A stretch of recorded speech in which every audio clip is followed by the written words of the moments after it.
یہ واقعہ ایک سعودی نوجوان کا ہے۔ یہ اپنی زندگی سے مطمئن نہیں تھا۔ اس کی تنخواہ صرف 4000 ریال تھی۔ شادی شدہ ہونے کی وجہ سے اس کے اخراجات اس کی تنخواہ سے کہیں زیادہ تھے۔ مہینہ ختم ہونے سے پہلے ہی اس کی تنخواہ ختم ہو جاتی اور اسے قرض لینا پڑتا۔ یوں وہ آہستہ آہستہ قرضوں کی دلدل میں ڈوبتا جا رہا تھا اور اس کا یقین بنتا جا رہا تھا کہ اب اس کی زندگی اسی حال میں ہی گزرے گی۔ باوجود یہ کہ اس کی بیوی اس کی مادی حالت کا خیال کرتی، لیکن قرضوں کے بوجھ میں تو سانس لینا بھی دشوار ہوتا ہے۔ ایک دن وہ اپنے دوستوں میں مجلس میں گیا۔ وہاں اس دن ایک ایسا دوست بھی موجود تھا جو صاحب رائے آدمی تھا، اور اس نوجوان کا کہنا تھا کہ میں اپنے اس دوست کے مشوروں کو قدر کی نگاہ سے دیکھتا تھا۔ کہنے لگا، میں نے اسے باتوں باتوں میں اپنی کہانی کہہ سنائی اور اپنی مالی مشکلات اس کے سامنے رکھیں۔ اس نے میری بات سنی اور کہا کہ میری رائے یہ ہے، تم اپنی تنخواہ میں سے کچھ حصہ صدقے کے لیے مختص کرو۔ اس سعودی نوجوان نے حیرت سے کہا، جناب مجھے گھر کے خرچے پورے کرنے کے لیے قرضے لینا پڑتے ہیں اور آپ صدقہ نکالنے کا کہہ رہے ہیں۔ خیر میں نے گھر آ کر اپنی بیوی کو ساری بات بتائی تو بیوی کہنے لگی، تجربہ کرنے میں کیا حرج ہے، ہو سکتا ہے اللہ جل شانہ تم پر رزق کے دروازے کھول دے۔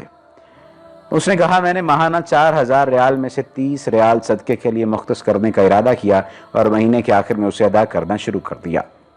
قسم کھا کر کہتا ہوں میری تو حالت ہی بدل گئی۔ کہاں میں ہر وقت مالی ٹینشنوں میں اور سوچوں میں رہتا تھا کہ کہاں اب میری زندگی گویا پھول ہو گئی تھی۔ ہلکی پھلکی آسان قرضوں کے باوجود میں خود کو آزاد محسوس کرتا تھا۔ ایک ایسا ذہنی سکون تھا کہ کیا بتاؤں۔ پھر چند ماہ بعد میں نے اپنی زندگی کو سیٹ کرنا شروع کیا، اپنی تنخواہ کو حصوں میں تقسیم کیا اور یوں ایسی برکت ہوئی جیسے پہلے کبھی نہیں ہوئی تھی۔ میں نے حساب لگا لیا اور مجھے اندازہ ہو گیا کہ کتنی مدت میں انشاءاللہ قرضوں کے بوجھ سے میری جان چھوٹ جائے گی۔ اور پھر اللہ جل شانہ نے ایک اور راستہ کھولا اور میں نے اپنے ایک عزیز کے ساتھ اس کے ساتھ مل کر پراپرٹی ڈیلنگ کے کام میں حصہ لینا شروع کیا۔ میں اسے گاہک لا کر دیتا اور اس پر بھی مجھے مناسب پروفٹ حاصل ہوتا۔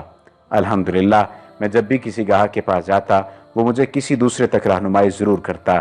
میں یہاں پر بھی وہی عمل دہراتا کہ مجھے جب بھی پروفٹ ملتا میں اس میں سے اللہ کے لیے صدقہ ضرور نکالتا۔ اللہ کی قسم صدقہ کیا ہے کوئی نہیں جانتا سوائے اس کے جس نے اس سے آزمایا ہو۔ صدقہ کرو اور صبر سے چلو، اللہ کا فضل سے خیر و برکتیں اپنی آنکھوں سے برستے دیکھو گے۔ ایسی مزید اچھی ویڈیوز کے لیے ہمارا پیج ڈیلی جمیل لازمی لائک کیجئے تاکہ آئندہ آنے والی تمام ویڈیوز آپ کو ملتی رہیں۔